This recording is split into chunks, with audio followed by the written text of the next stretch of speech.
ನಮಸ್ಕಾರ.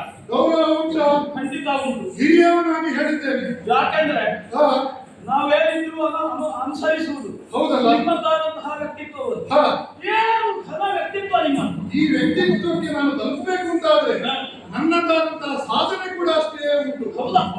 ಕುಟುಂಬದ ಹಿರಿಯವನಾಗಿ ಒಬ್ಬ ಆದರ್ಶಪ್ರಾಯನಾಗಿ ನಿನಗೆ ಹೇಳುತ್ತಾ ಇದ್ದೇನೆ. ಏನು ಸ್ವಾಮಿ? ನೀನು ಬಂದು ನಿಂತದ್ದು ಎಲ್ಲಿಗೆ? ಕಮಲಾವತಿಗೆ.